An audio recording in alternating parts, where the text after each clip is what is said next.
Hi, welcome to this month's webinar. And today we're going to talk about web testing and AI, things that are related between AI and web testing.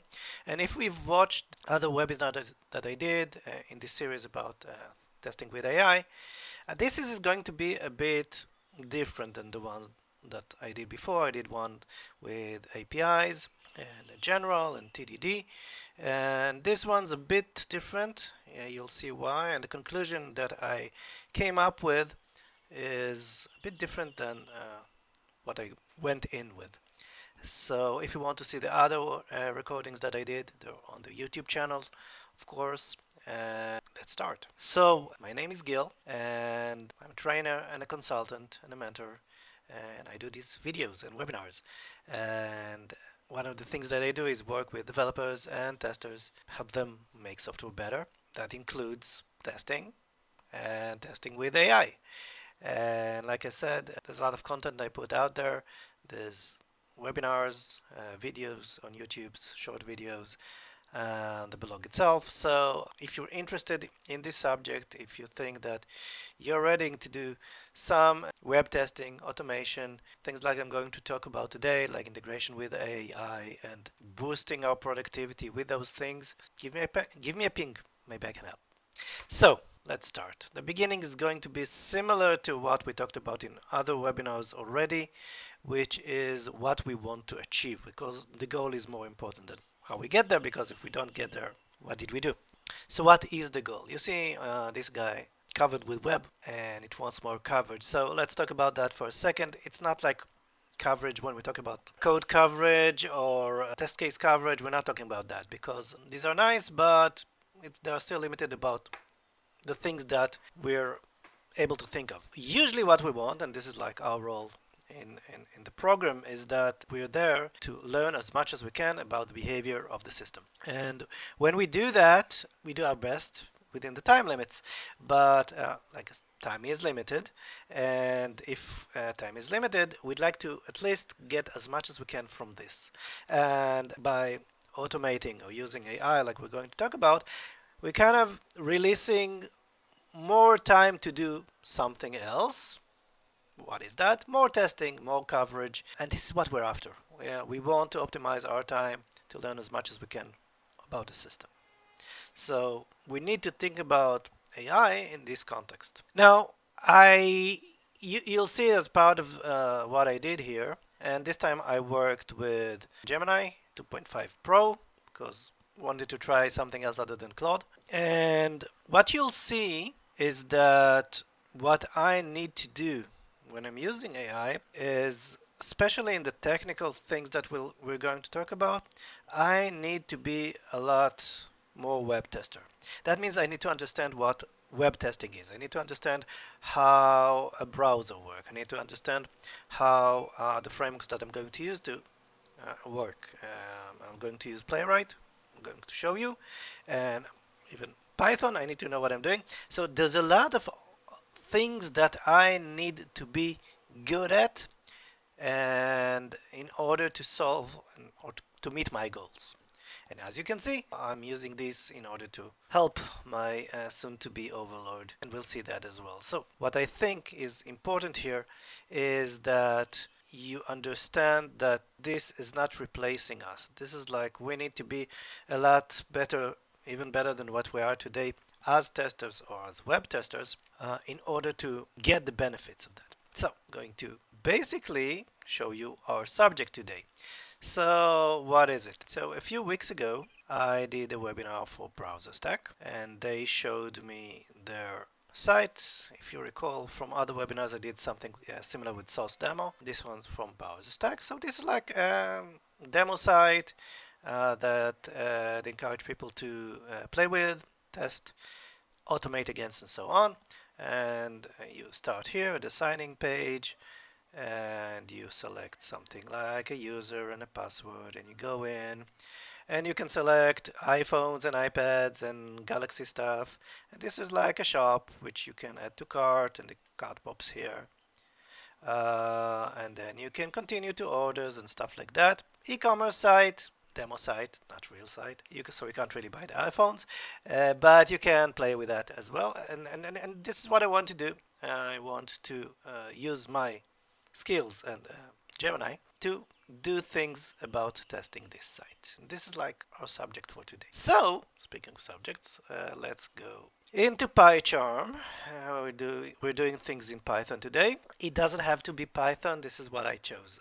But some things popped up along the way that are related to Python, and I'll mention them, but it doesn't have to be. You can do this with any language or frameworks that you want. What I want you, again, to keep in mind is not how Gemini in this case is solving problems, but what we need to be aware of, what we need to know in order to get the benefits that we want. So I'm going to start with planning because we already talked about in other webinars that this is something that is very useful, and it is. I asked prompt that I gave it, and like just to frame it, I did not use the LLM as part of PyCharm. I used it in the web interface, so it didn't have any context about what the code is and so on. It had to come up with everything by itself. Obviously, I don't have the code for browser stack. So okay, so here's what I asked: test case suggestions for bstackdemo.com main pages. At the sign-in page, this is a simple e-commerce site. Main page contains login credentials you can use. You can order and buy without real money. I want suggestions for the following: the login page, product and cart, and the whole ordering process. So, and I will continue, and you'll see that I will probably continue to do. The prompts may not be do this for me, but a bit more vague because I wanted to see what I get. And I got something very good. And I liked actually the format because this was better than I think what Claude gave me. Test cases a lot, like valid and invalid username and password, empty username, empty password, case sensitive, tab key navigation, in the product and cart, view the product, single product, multiple products, remove all products, cart persistency, search and filtering. Uh, this is a reminder. It may know the site and it may not know the site, but as long as this is like a site that is like other e-commerce sites, then the suggestions that we get here are probably going to fit better to our context if what we have is completely unique. Suggestions may not. So the filtering stuff, it may not have a filtering option because it may know the site, may look at the site, it may not know if that's available or not. And the whole ordering process. And I like that it gives us the steps to do it, what is expected. Very nice. And like I said before, this is not something that you can't do. I'm expecting you to do this, not saying in your sleep, but you can come up with all kinds of cases that appear here. What you cannot do is have this in 30 seconds. And most models can do that. So you probably will have a lot of cases and you'll probably miss a couple of those. And that's okay because it can give you ideas. And of course you can ask for more cases and so on. So yeah, same starting point as ever. This time I went a different route though. And I said, okay, you give me a lot of cases. Please create different workflows for testing that go through these cases, optimize for time. So I said like, if I don't have a lot of time, I'd rather like string them in a way that I can do one after another because I'm in a state where you can continue to the next one rather than going to 0 point and starting from there. So I wanted to see, can he do it? And it could. Definitely could. So it gave me 5 workflows, like this one's called functionality and happy path, stringing the cases together, telling me which cases are covered. Same for login edge cases as basic input validation. So that's nice. Like I haven't tried this before, and it's something that we usually do like sort of a la carte. We get to a point and say, okay, what do we do next? We continue. We don't think about this as something that more structured way of how to optimize. And this is like traveling salesman's problem, right? It's hard to solve with a lot of cases, and it can do this for us. So this is like, if you don't have a lot of time, this could be like a nice boost to your time, I would say. Okay, so that was nice. I asked it next to do something which a bit more fun, a bit above functional. So which cases would you add, because these are not there, to check multiple users? So all the cases that I got until now was a single user using the system. I want to know if you have multiple users, which of the ones suggested would you run also in multi-users? So added cases and current that you already did, which I would run in multi-user node, and I got something nice. So first of all, it explained to me that we're diving into the realm of non-functional requirements.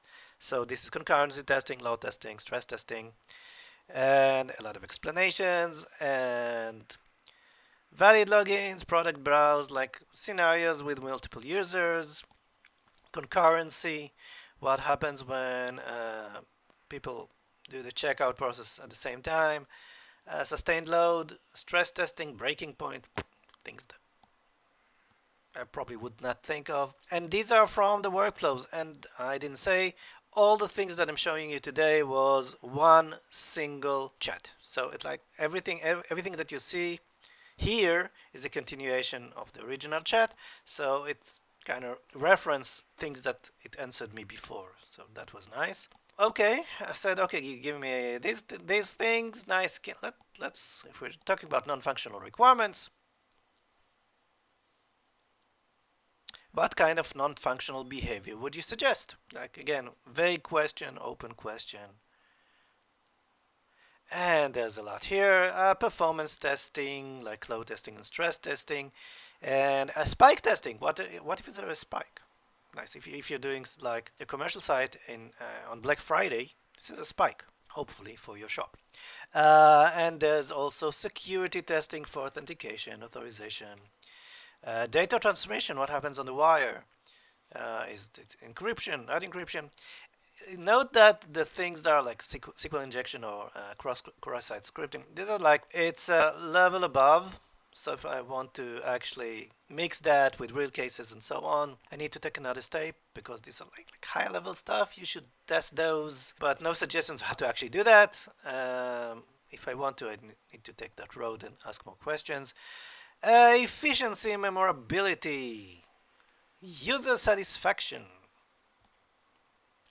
Things like more technical, like browser compatibility, which are the browsers that are working there, responsiveness, operating systems, accessibility, tab navigation, and screen readers. So a lot of things that, if you're new to non-functional requirements, you're kind of used to testing like functional stuff, what's happening on the screen and what do I see, which of course this is the first thing that we try. Again, if you're starting out, if you're a junior, if you don't have experience, like this is like can give you a lot of ideas, and then you can say, okay, I'm going to focus this today, and you can dive into more ideas and how to do this within the context of our application. I like that. Next, I said, okay, this is a lot of stuff.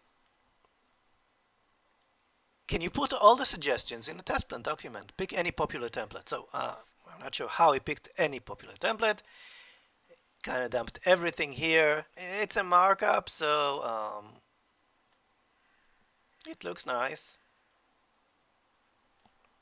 It does.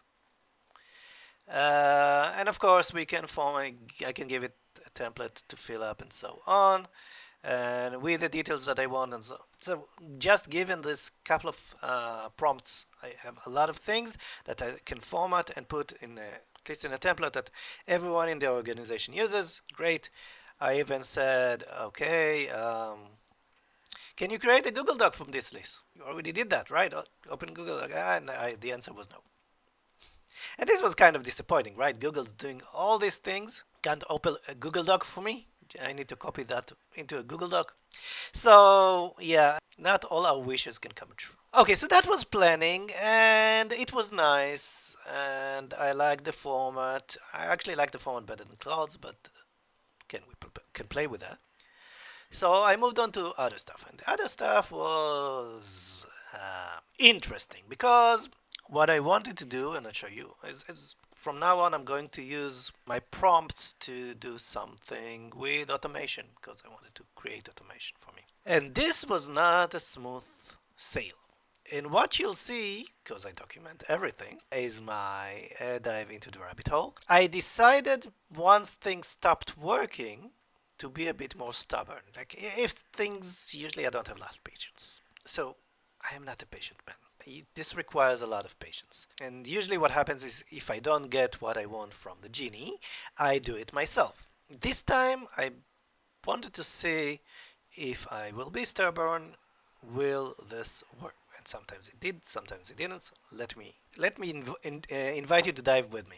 So what I wanted to do, and you see but the chapter name, is get to the point. Get to the point is what I call I want to create a script. What's some kind of script? It's not a test. That gets me to a point. Why would I want to do this? I want to explore this area, or I want to reproduce something, and there's a lot of setup I need to do. Imagine going through the login process all the time. You just want to skip through the login. You want to automate this stuff to get you to where you want to do, and there's a lot of reasons to do that. And one of the cool things that you can do when it works is like you say, "I'm get me to a point, and I'll take it from there." This is what I did. So this is the prompt. I want to do some exploratory testing on the product page. Create a playwright script in Python. Script navigates to the home page and logs in successfully. It then selects any two iPhone models, which is any two you select, and the Galaxy S9 and Note 20, which is the specific ones that I want, and I'll take it from there. And so the journey begins. What you'll see here, I'll show you, is both the responses and the scripts, and mention about what's happening here. So of course it created something for me, it understood what I wanted, and you can actually see that from the script. Let me open that. So a couple of things that you might see if you know Playwright and you know Playwright in Python. There are a couple of things to see here that you probably wouldn't do. Working with a Playwright object rather than a page object, using the async flavor of the APIs rather than sync default timeout. So basically ignore this yellow line in a minute we get to that, but you can see that it navigates, it fills the text boxes and clicks the button and waits for the URL to switch to the next page, the product page, wait for a selector, which I didn't ask for. A lot of comments here explaining what it's doing, a lot of printing that I didn't ask. And there's this function within a function which I wouldn't write, which is add the product to cart, which kind of finds the carts and make sure they're visible, and then add to cart and so on. So it adds the iPhones and the Galaxies and gets me to a point. But does it? Remember the yellow thing? So what is this? Unresolved attribute reference, wait for load state. No such thing.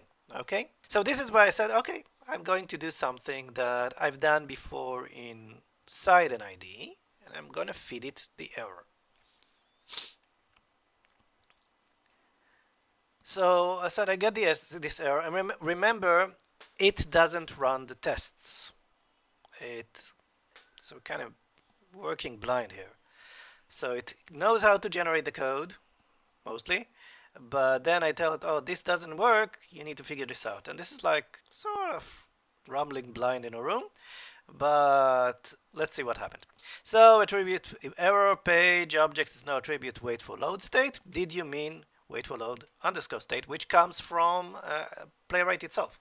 Can you fix it? Yeah, I can go in and do the underscore, but the response was, you're absolutely correct. My apologies for that typo. And the gaslighting. Gaslighting begins. So it did that. You see that wait for load state. It did that. So this checks that basically that the page stopped loading. So it moved on and got stuck there. What I got was I got a timeout error. It doesn't find the locator, this locator, the text box for the username. Now, this is the beginning of the point that I'm trying to make here, that I need to understand what I'm working with. So if you work with Playwright, you understand that timeout errors mean I can't find the locator. Okay, because things are on auto wait. You look for something. If it's not there, it's going to be a timeout. So I understand that. I have enough experience to know that it doesn't find the locator, although it didn't tell me. So I asked, can you, maybe you can find it with regular classes, can you use XPath? Okay, and you're right, my apologies. The error message clearly indicates, waiting for locator, that the timeout is happening on the login page, specifically when trying to find the username field. Yes, and I need to corroborate that. I need to read that and understand, yes, you're on the right track. And you can see on the script that I had a suggestion. Okay, before I do that, the suggestion was moving to XPath, and this might be something that I try, because I try and sometimes it will work. And again, this comes from my experience. So I do that, but yes, it changed that to XPath, but it did another change, which I didn't ask for. And this one's this. Remember, this was a minute ago. This was wait for load state. But it removed this and I changed that into waiting on the form. There's a form in there. That all, if you look at all this is a form. Why does it wait on the form? Why did it change? I didn't ask it to change. I don't know. And I didn't notice that it did that. But it failed. So now waiting on the form to appear failed. So a couple of things. I didn't notice that it changed code because there's a lot of code here. And it created another problem that wasn't there in the first place. So I need to be a lot more vigilant and I need to understand what it's doing. And of course, this didn't work. So I looked at what the problem was and said I get another error. We don't need the form or wait for it. Just continue to locate the input boxes. I always go back in my mind to how I would write this if I was doing this, and gave it the error. Of course, it says you are absolutely right to point out the explicit wait for the form causing a new timeout. Yes, I know. So it changed it back. First of all, it also increased the default timeout. It's sort of a solution. Not sure if it's a good solution. Change it back to load state and continue from there, which of course didn't work yet. So I think I know why this doesn't work. So I actually opened DevTools and looked for the inbox and said, okay, this is like, and then copied the XPath from there. Look for this. You will find it, hopefully. And locate the second input box in the same way. Button is a read button. So you can continue doing that, what you did before. You've hit on a crucial detail. And this is like something like, yeah, it's using React and blah, blah, blah, blah, blah. It doesn't really matter. But okay, but given this is the input, it actually changed things for finding them like this, with this ID and that ID. So it actually went to figure out the HTML and changed to do. Use that, which was great, only it didn't work as well, because what happened is that, I need to show you this again, it didn't work. Like I run it and I look at it, and it actually filled the text boxes, but it failed on finding the button. So let me show you again how this looks like. And you'll see that when you open the drop-down box, or when you type in stuff, when the Dropbox is open, it hides the button. So I need, as a web tester, to understand this is how the page works and this is why it can't find the button, because this is how web test frameworks work. If something is hidden, they won't be able to find it. So let's make it easier for finding the button, like clicking the drop down again to do that. Again, I need to have enough skills to understand what's going on, what's not working, and direct it. And again, it's not about just like directing it. If I'd say, okay, fuck it, I've had enough, I'm going to do this myself, I need to understand what's happening here. So I said, I think that the drop-down lists of the users and password hide the button. Here's the error that I got. This is like from running playwright, and you'll see that it found everything, but it's waiting on a button, I think. So lots of things happening, but it couldn't find the button. And you can actually see that when it's running. Response was, you've nailed the problem precisely. And this is like, I really got mad here. Like, stop telling me that I'm right all the time, because we're not solving the problem here. So yes, like you open Dropbox, it's not visible anymore. So what is suggested to do is to resolve this, we need to make sure that the drop-down list associated with password field is dismissed before trying to click the login button. And a very common and robust way to do this is to press the tab key after filling the last input box. I'm not sure how common and robust it is, but okay. So you can see it on the script that it actually did that. So it clicked the tab in order to put it in focus and close the drop down, and it worked, but the problem is that although it's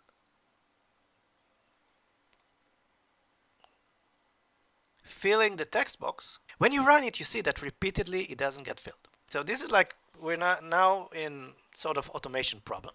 Okay, the player doesn't do what it needs to do, and like a technical issue. What are you suggesting? So, and I said it looks like the user input box does not get filled. It moves quickly to the password inbox and fills it. Make sure that both input boxes are filled and ready before you press the button. And of course, it told me it sounds like a classic timing or interaction issue with custom input components. So what it's suggested to do is that it puts the locators here, and for each one, clicks the username and click the text box, fills the text box, and then waits to see that it was filled. And same for this password, and then it goes to the button. Adds another sleep here, which I didn't like, but okay. Just make this work. It didn't work. So I was looking like, is this really working? And I was looking at the log and so on. The thing is that clicking the button doesn't put it in focus. It's the input box, sorry. And this is like weird. And I tried it a couple of times. And I said, like, this is like interesting thing. Why does it do it? Here's your error. Find something. And the response was, you've identified the root cause perfectly.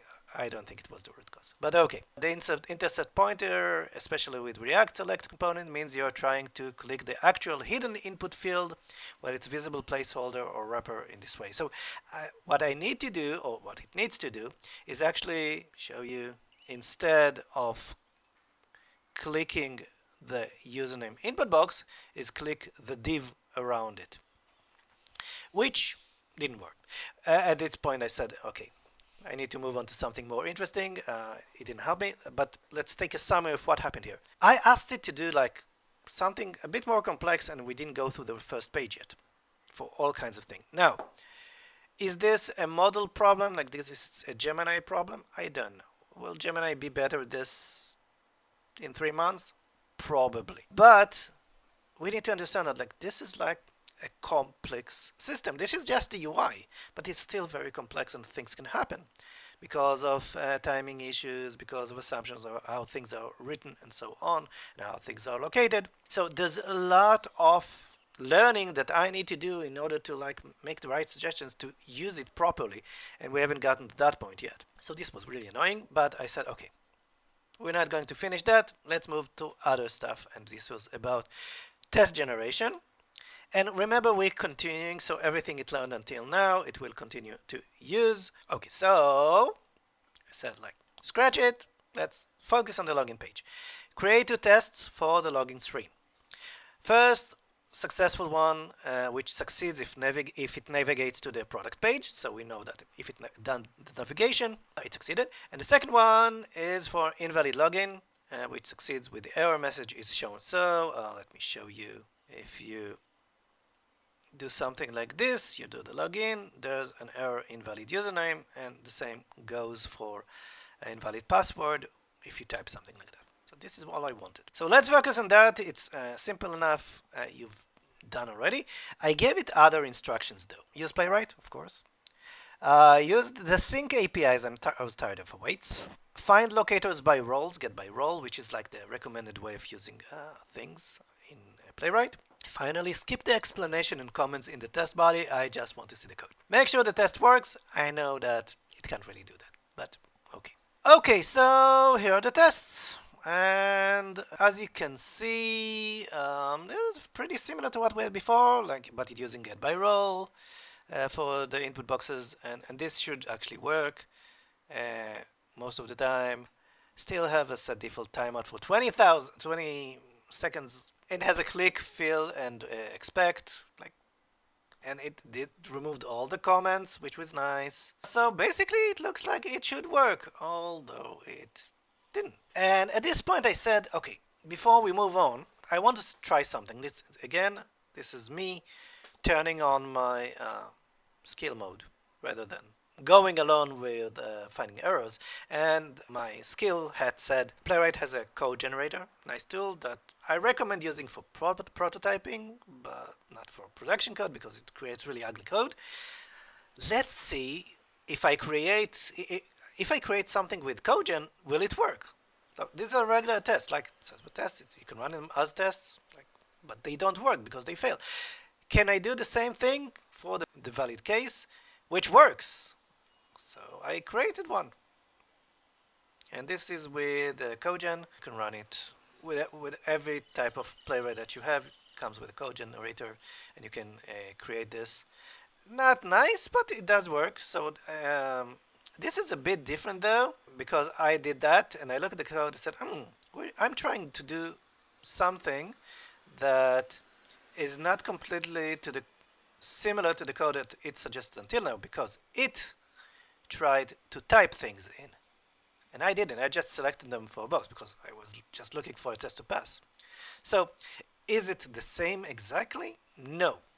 But this works. So let's start from there. So I told it, the test below works. Copied everything here. It finds the locators and operates the text boxes with no problems. Rewrite the test I asked you to work in the same way based on this test. So you see that it has get by text rather than get by roles, and so on. But I said always get something working. Later we'll change that. So I did that. That's excellent news, knowing that specific interaction. Clicking the placeholder and then clicking the option is key. Blah blah blah blah. And it generated this. So I see the comments have made a comeback. A lot of comeback, which I didn't ask for, but it actually did that, and I think at this point the first test actually worked. Not yet. Because, as you can see, it navigates to the main page, and then it clicks on the button, and then it expects page to have https://bistechdemo.com. Only doesn't work like that, because if you go to this and you do an actual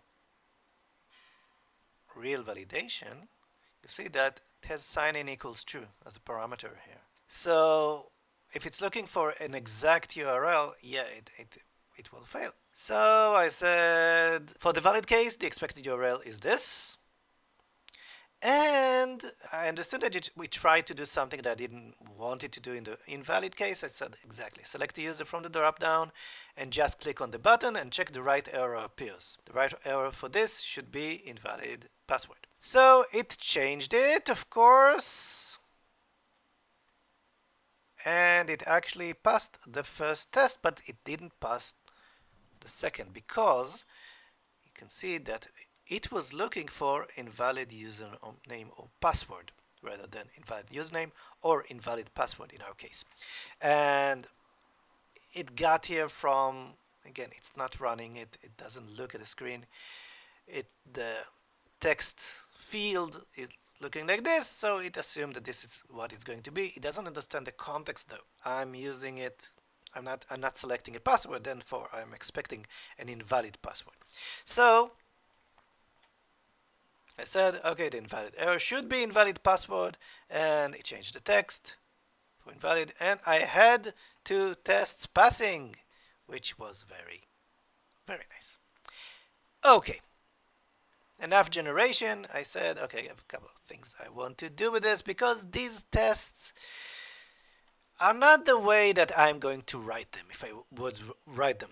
First of all of them, but you can see that all of them with headers false. That means that they open the browser and quite slow. But okay, but this is not the thing.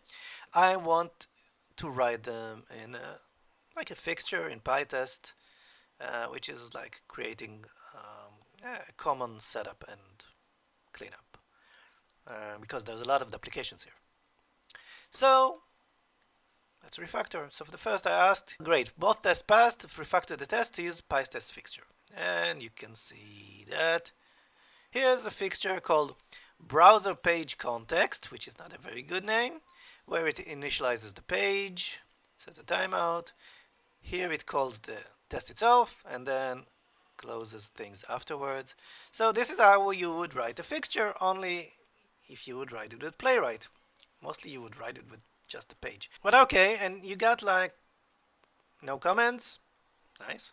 And the setup is not here. Cool. So I said, okay, but I want more common code in the fixture. So I said, put all the common code into the fixture setup. Also rename the fixture to login page fixture, not browser context, whatever. And it did that. Not as good. So you can see that this was here before. This got here now. So the navigation and waiting for the navigation to complete, common code appears there. But all the locator stuff, right, duplicated, right? So I don't like this. So I asked it to do refactor the test to store the locators in fixture variables and use them in the test. So this is a common thing that you do in if you're using PyTest fixture. You find the locators once, don't really find them, but you declare them once, and then you reuse them in the test, which you should remove a lot of the application. But this time, this took a different turn than I expected. So this was here. This is the navigation, and this is the declaration of the locators. And this is where it runs the tests with the locators and closes the shop after that. And the problem is that, yes, it injects the locators here, which as it should, but now it just collects things from the dictionary, from the map that it created. And the whole point was to have less code here, and we've got more code and a more complex code, which I didn't like. So I didn't like it. So I said, okay, let's move on. I want to do something else. Use the page object model. At least it will be in one place. So it created a login page. Good login page, basically. All the locators are here, and we have navigate and login, like nice. And login only, username, and get invalid password error and get product. These are like going overboard with the product, with a page object model, like giving it methods for the specific tests. Again, I wouldn't write like this. I would actually use other stuff, but again, this is becoming more of like I wouldn't write it like this, which is like works also with humans. So okay, both tests are passing. Test looks nice, except for the comments. So this is the fixture, still doing this. The login page, navigate, and the test like they're classic, nice now, like except for the comments that I probably don't need to. But yeah, okay. So that was refactoring. The final thing I was thinking, okay, this is what it does well when it works, and we can prove that it works, is translations. And like I said, does it very well. So assume that you have like you've invested a lot in some kind of infrastructure for testing, and you have all kinds of page objects, and you have tests, and you have base class and stuff like that. What happens if you want to change a framework? Now, usually in our days, it would be from Selenium to Cypress or to Playwright, something like that. But I've already done Playwright, right? So I'd say let's translate that into Selenium and see how that works. So remember, I have two tests working. So translate the tests to use Selenium instead of Playwright. Okay, so now it did a couple of things. First of all, it created a conf test file. So again, Python people, PyTest. It has conf test is a configuration test. It's a common place to put fixtures. For this kind of example, that's okay. So it moved the fixture here. I don't know why it did that now and not before, but okay. Creates the web driver, sets the window size. Okay. Calls navigate and quit. Most of the changes are done in the login page object as they should be. And it finds all the things through XPath as usually being done, although today you can do this with finding by roles. You have a navigate, select drop down. Okay, login. So same things as before, only with a lot of Selenium stuff in it. Test themselves don't really change, so okay. As they shouldn't, really. Like the asserts are there, but okay. But that didn't work much because the problem was I got stale element error. So for the people who know Selenium, you know what stale elements are. People who don't know Selenium, it's where you actually identify a locator and you hold a reference to it because you find the actual element that you're looking for, and then the DOM changes, and now you're holding something that points to nothing. So this is a stale element. It doesn't. It was so traumatic in Selenium that in Playwright you don't have this. When you actually find the locator, you don't really find the locator. You just say, this is what I'm after. And when you actually use this, it will recalculate where it is in the DOM and find it. So in Playwright, there are no stale elements, but they are here. So I gave it like this. What do I do? Yeah, so response was, you've hit a very common Selenium. I've hit, like I've created the code. Very common Selenium issue. It puts something in a variable that shouldn't be there, so it actually fixed that. So select tab in order on the body in order to put something out of focus. Okay, it kind of worked because it unstaled it or whatever the word is, but again, I wouldn't write like this. So I said, okay, the invalid case fails because this passed the first one. It looks like a timeout on the error message, although it definitely see on the screen. So I actually ran it. And you can actually see that it looks, the test looks for the error and doesn't find it. So it's like visually, it's there. The error is, it's not. So the response was, you're getting a timeout exception on the error message. Classic symptom in Selenium. Locator isn't perfectly matching the element's actual structure or content, which might be, but at this point I said enough is enough. I'm not playing with you anymore. So let's sum up. So the whole point of using these tools is to boost our productivity, our efficiency, make time for other stuff. But as you can see, it works better on the non-technical stuff rather than technical stuff. It could be the model, it could be like the site, it could be like Playwright, it could be Selenium, it could be all kinds of things. But the more complex the system, and it is complex, like this is one page, think about the whole system, it will create a lot of things that in order to debug, analyze, understand what's going on, get right on track, you need to know a lot of things. You need to know your shit. You need to understand how browsers work. You need to understand how the test framework, Playwright in our case, works. What do errors mean? What happens if things do not behave the way you expect them to behave? What kind of workaround? How can you check that? What can you suggest to do? Now, this is like was very small contained case, which maybe if I worked with another application will not surface because it would just work. I don't know. But the experience here was like telling me that maybe even as opposed to APIs, or definitely manual testing without any automation in it, there's going to be a lot more to know in order to move forward. So what's next? So my conclusion here is that not only do we need to know a lot about what we're doing, which like makes sense in any professional area. But I think we need to know a lot more than we do now. A lot of the suggestion he gave me, I understood and I actually directed it, but some of the things I didn't know. Are these common patterns in Selenium or in like getting things out of focus and stuff like that? I don't know.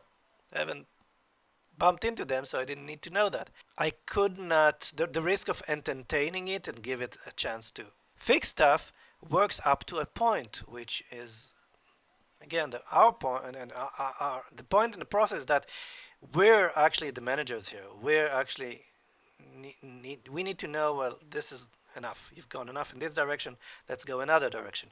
This makes sense. This doesn't make sense.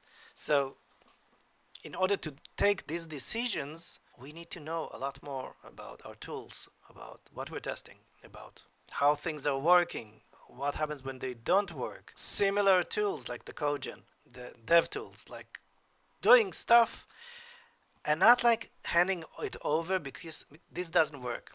This will probably waste your time a lot more than it did if you're doing it yourself. Will this get better? I'm pretty sure it will get better. It will take time, but I don't think that we are getting away from this complexity that we're living in. This doesn't this will not disappear, and I think that in order to get what we want, we still need to be the masters, and not just the masters of the slave, but the masters of the knowledge and the skills and the analysis and so on. And this is what I wanted to share with you today. Thank you for coming. If you want to know more, go to the site, watch on YouTube. This again because it was like it was exhausting. It requires another session, another viewing. So if Spider-Woman says so, you need to do it too. Other than that, you can watch other videos on the YouTube channel. If you're interested in some kind of training workshop or mentoring, let me know around this case. And not only do I do all the things that I did until now, like API testing, web testing, unit testing, automation, clean code, I now do them in the context of a lot of AI tools, what we can get, what we should be aware of, and so on. So I want to thank you again for coming today and enjoy the rest of your day. See you next time. Bye bye.